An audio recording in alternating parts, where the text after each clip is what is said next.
Buen día, mi nombre es Juliana Durán y el día de hoy junto con mis compañeros María Catalina Pinilla, Juan Esteban Blanco y Juan Felipe Castañeda hablaremos sobre la expansión térmica con el fin de dar respuesta a las preguntas como ¿por qué se dilatan los cuerpos?, ¿de qué depende la expansión y contracción de un cuerpo? ¿Y qué tipos de dilatación existen?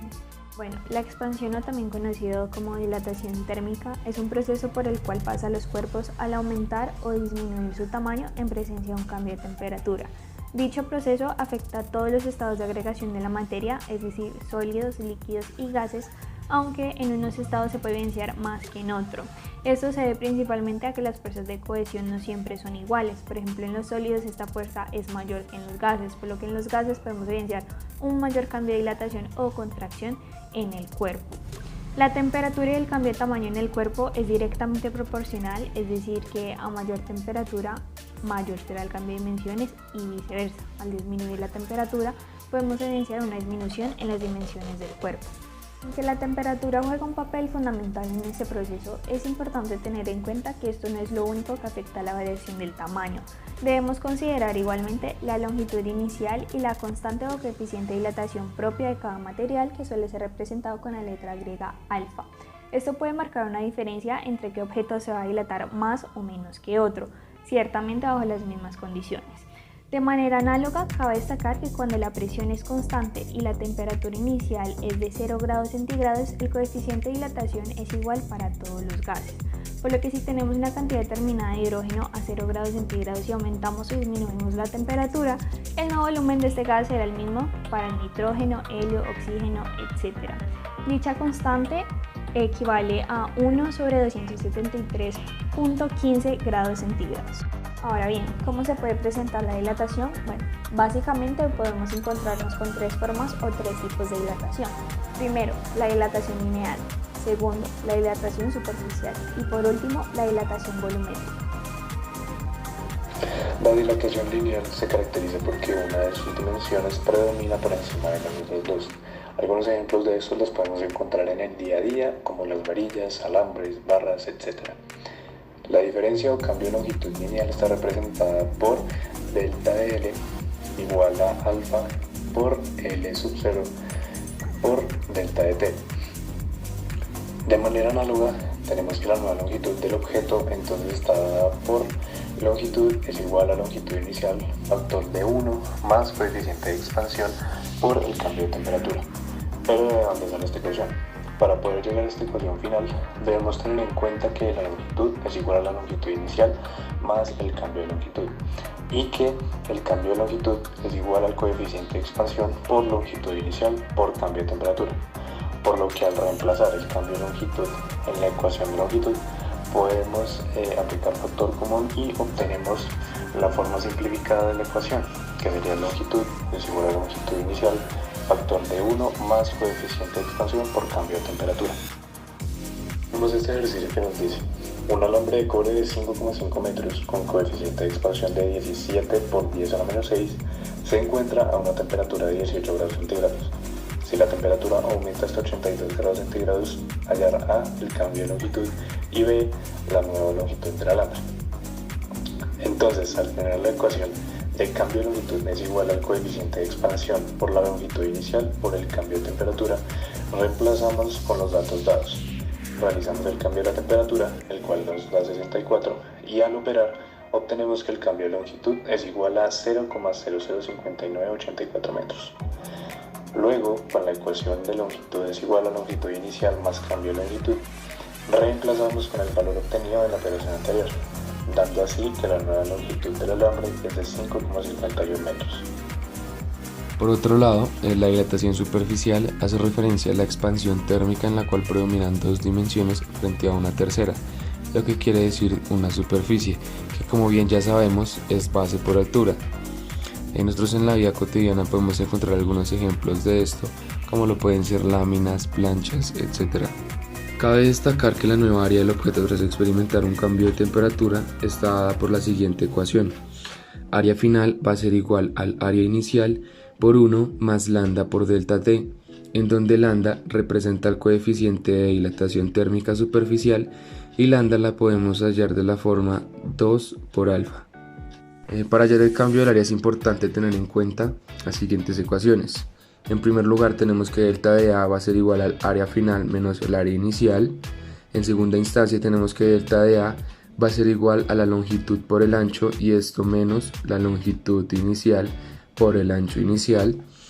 Como tercera ecuación tenemos que la longitud va a ser igual a la longitud inicial por 1 más alfa por delta t.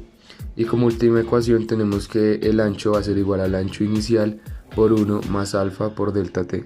Por lo que al realizar el procedimiento similar como en la dilatación lineal, reemplazamos, aplicamos factor común, obteniendo un trinomio cuadrado perfecto de la forma a más b al cuadrado. Recordemos que este es igual a el primero al cuadrado más 2 veces el primero por el segundo más el segundo al cuadrado, donde cancelamos términos iguales pero con signos opuestos.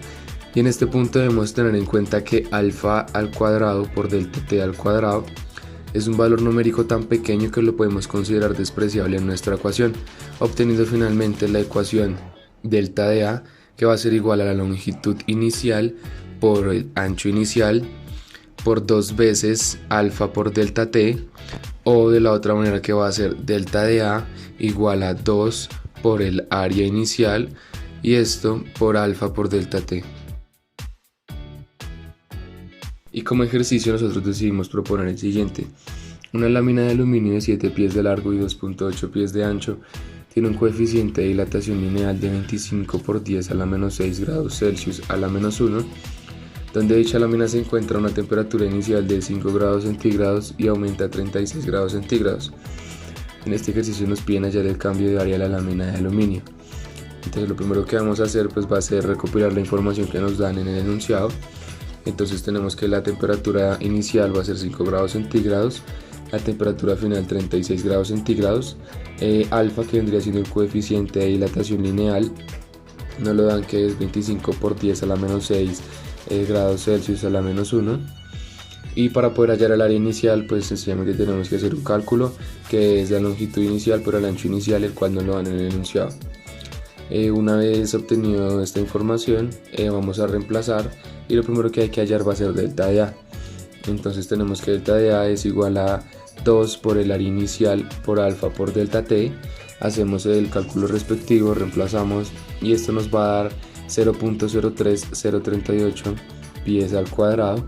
Y una vez obtenemos delta de A, vamos a reemplazarlo en la segunda ecuación, que va a ser igual a el área, igual al área inicial más delta de A, y haciendo el respectivo reemplazo y el cálculo obtenemos que el cambio de área de la lámina del aluminio va a ser de 19.63038 pies al cuadrado. La dilatación volumétrica se caracteriza porque las tres dimensiones de un cuerpo, que son alto, largo y ancho, son igual de relevantes al momento de experimentar un cambio de temperatura. Algunos ejemplos de esta dilatación se ven evidenciados en los cubos. En este caso, el nuevo volumen del cuerpo está dado por volumen es igual a volumen inicial por 1 más beta por el cambio de temperatura, en donde beta es aproximadamente 3 veces alfa. De manera similar al de la dilatación superficial, para hallar el cambio de volumen debemos tener en cuenta que el cambio de volumen es igual al volumen final menos el volumen inicial. En otras palabras, el cambio de volumen es igual a la longitud final por el ancho final por la altura final menos longitud inicial por el ancho inicial por la altura inicial. La longitud final es igual a la longitud inicial por 1 más alfa por el cambio de la temperatura. El ancho es igual al ancho inicial por 1 más alfa por el cambio de la temperatura. Y la altura es igual a la altura inicial por 1 más alfa por el cambio de temperatura. Reemplazamos, aplicamos factor común y obtenemos un cubo perfecto. Sabemos que un cubo perfecto es igual a al cubo más 3 veces a al cuadrado por b más 3 veces a por b al cuadrado más b al cuadrado. Cancelamos términos iguales pero de signo opuesto y en este punto debemos tener en cuenta que 3 alfa al cuadrado por el cambio de la temperatura al cuadrado y alfa al cubo por el cambio de la temperatura al cubo son valores numéricos tan pequeños que los podemos considerar despreciables en nuestra ecuación. Para el siguiente ejercicio nos dicen que un tanque de acero de 250 litros se encuentra a una temperatura de 10 grados Celsius. Este tiene un coeficiente de dilatación volumétrica de 34,5 por 10 a la menos 6. Si dicho tanque se encuentra totalmente lleno de petróleo y su temperatura incrementa a 60 grados Celsius, calcular el nuevo volumen del tanque, el nuevo volumen del petróleo y, en dado caso de que el petróleo se derrame, cuánto petróleo se derramó. Tener en cuenta que la dilatación del petróleo es de 895 por 10 a la menos 6. Sabemos que para hallar el nuevo volumen tanto del tanque como el del petróleo es igual al volumen inicial por 1 más el coeficiente de dilatación volumétrica por el cambio de la temperatura.